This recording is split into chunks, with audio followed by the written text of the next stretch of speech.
Ho, ho, ho. Happy holidays, everyone. Even on Christmas Day, Bitcoin's almost at $100,000.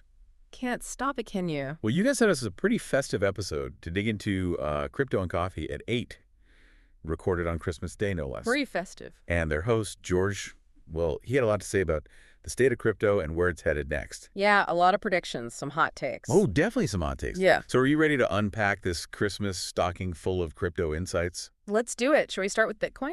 Yeah, let's start with Bitcoin. I mean, $98,835 as we're recording this. Almost there. Almost breaking $100,000 again. Yeah. And George is attributing this to a couple of big things happening this year. Like what? Well, like Donald Trump getting reelected, and also the fact that stable coins now are worth over $100 billion. Huge. Huge. And he's even got this theory that stable coins are a leading indicator. Interesting. I don't know. I'm a little skeptical. Yeah. What do you think? Well, it's an interesting correlation. I'll give him that. Think about it. Stablecoin volume, it often jumps when people are like looking for safety or maybe hedging against volatility. Oh, I see. So Trump getting reelected, regardless of how you feel about it politically, that definitely introduced a degree of uncertainty into the global markets. Yeah, for sure. So people may have moved some funds into stablecoins, just kind of waiting to see what happens next. So more of a risk-off kind of move than a direct link to Bitcoin's price. Right. But George's point was that once that uncertainty settles, all that stablecoin money could flow back into Bitcoin, pushing the price up. Yeah, it's like pent-up demand just waiting for the right moment. Oh, okay. You combine that with the overall positive sentiment around Bitcoin, you can see why people are feeling bullish. Okay, that actually makes the whole stablecoin theory make a little more sense. It's a theory for sure. A theory for sure. But then we get to DeFi, and George is saying that DeFi is having a bit of a Scrooge moment. Yeah, kind of surprising, right? With the rest of the market doing so well. Right. Like, what's going on there? It is a paradox. DeFi had this huge, explosive growth period, but then the Terra Luna collapse, the FTX collapse. Right. It really shook people's confidence. Yeah. Decentralization was supposed to be the answer, but it turns out centralized exchanges, they're still king. Makes you wonder if DeFi can really overcome the challenges it's facing. Which are what? Give us the deep dive. What's holding DeFi back? Okay, well, for one thing, it's really technically complex. Okay. And that's a barrier for a lot of people. Makes sense. And then on Ethereum, you've got the high gas fees. Is that a problem? Big obstacle. And honestly, centralized exchanges, they've just done a better job at creating these user-friendly interfaces. Sure. They're just easier for most people to use. Clear. DeFi has to address that to compete. Yeah. User experience matters. A lot. Okay, let's lighten the mood a little bit. Yeah. Talk about a topic that never fails to surprise me, meme coins. Always a surprise. George said they captured 31% of crypto interest in 2024. Wow, really? Even beating out AI. It is saying something. It is saying something. Is Dogecoin going to the moon? Well, that statistic is pretty mind-blowing. And the Boy. report that George cited from CoinGecko shows that meme coins, like Dogecoin, they've got this ridiculously high trading volume compared to their actual market cap. Huh. That's pointing to a lot of speculative trading people just, riding the hype. That's interesting. Yeah, George doesn't think that institutional investors will be jumping in anytime soon. Yeah, I have to agree with him on that one. I do too. There's a big difference between like a fun, community-driven token Right. and like a serious asset class. Yeah, meme coins might be having their moment. But, Yeah. yeah. But institutions, they need stability, they need regulatory clarity, they need a real-world use case. For sure. Meme coins with all that volatility and, often the lack of utility is just not there yet.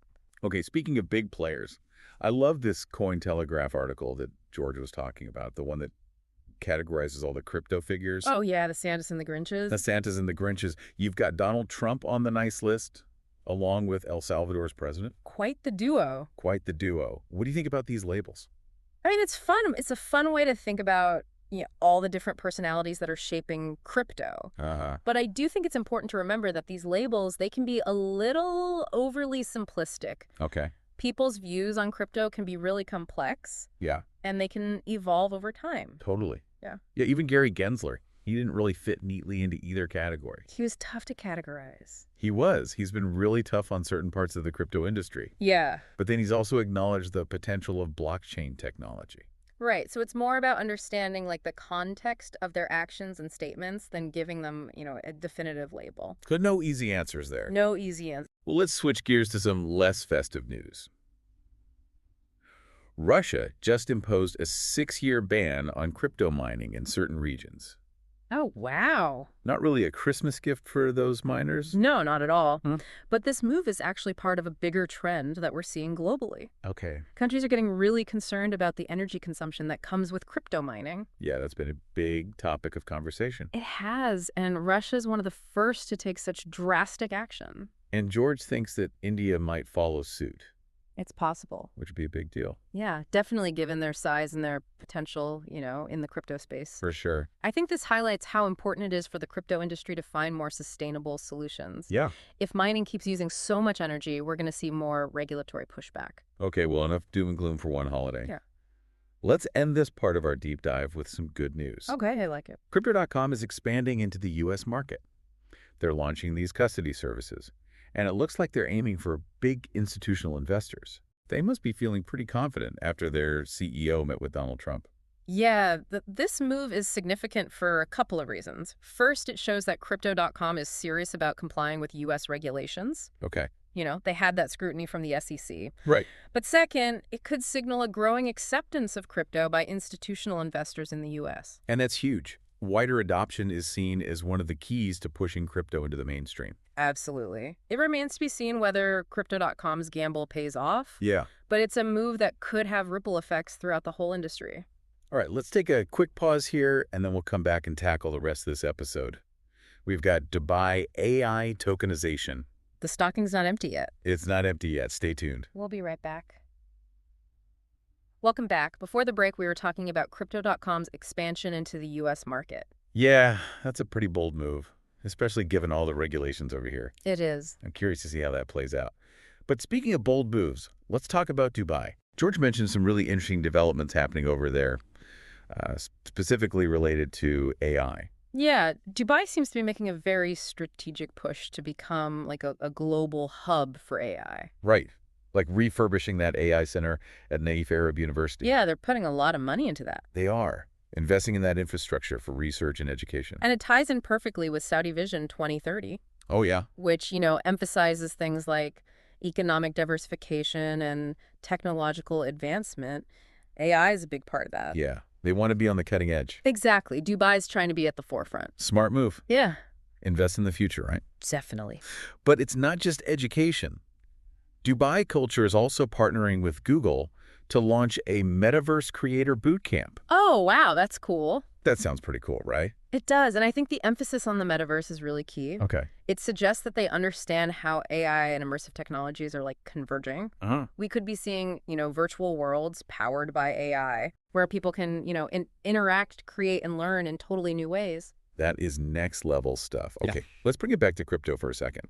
Before we get lost in the metaverse, Okay. George had a listener question about the future of meme coins versus AI tokens. Yeah. And he seemed to be leaning towards tokenization being like the big story for 2025. Yeah. And I think his reasoning makes sense. Okay. Meme coins, they generate a lot of buzz. Yeah.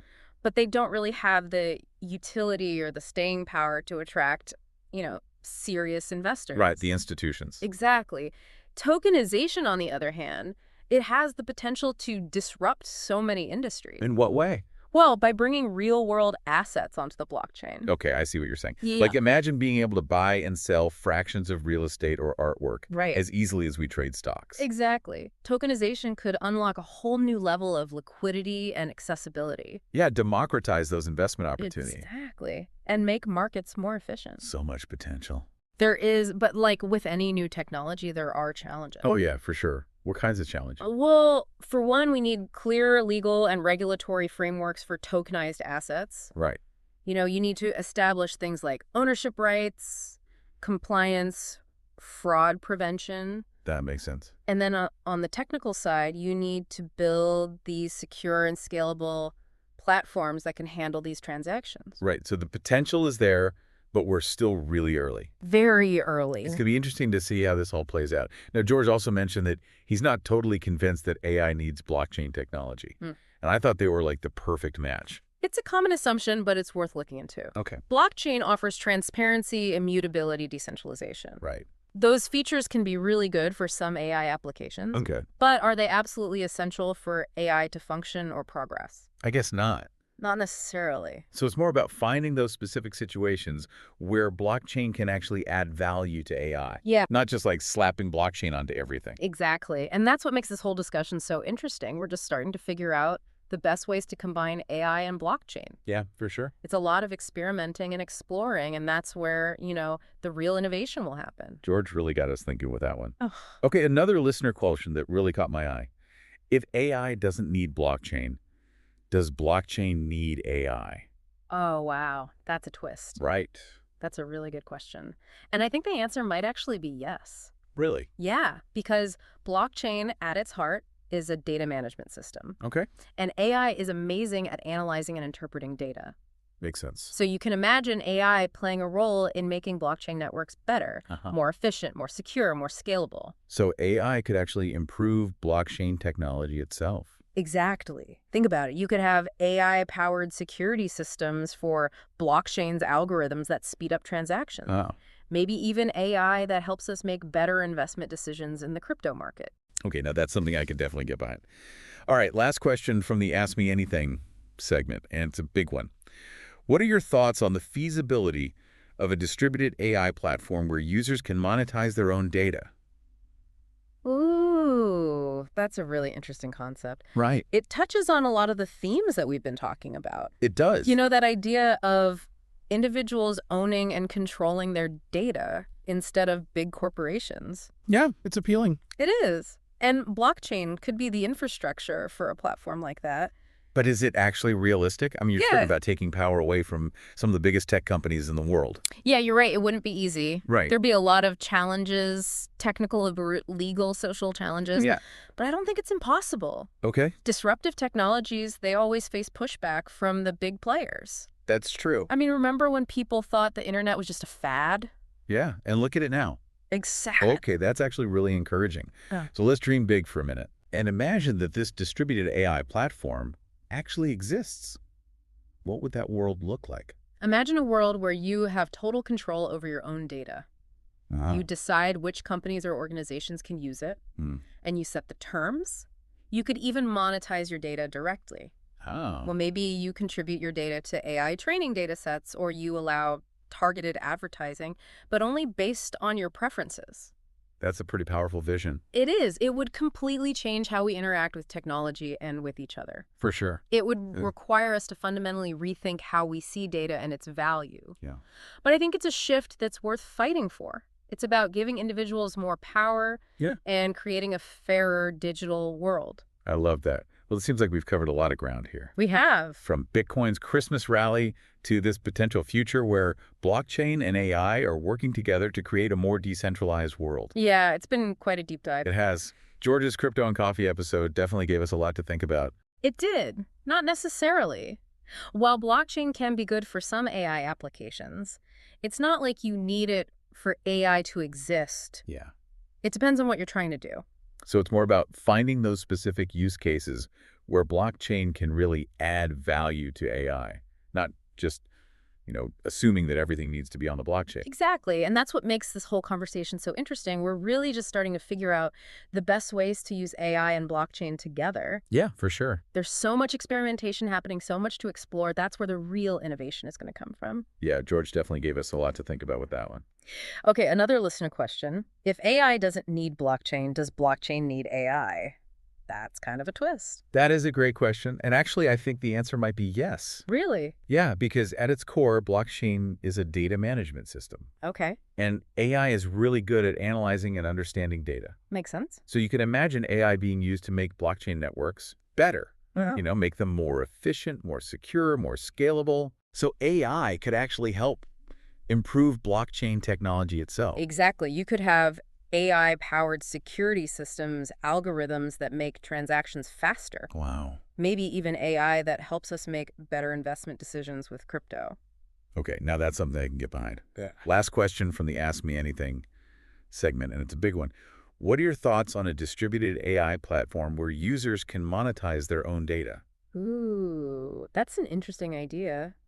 It brings up a lot of the themes that we've been talking about today. It does. The idea that people should be able to own and control their own data instead of big companies having all the power. Yeah, that's really appealing. It is. And blockchain could be the way to build a platform like that. But is it realistic? We're talking about taking power away from some of the biggest tech companies in the world. You're right. It wouldn't be easy. No. There would be a lot of challenges, technical, legal, social.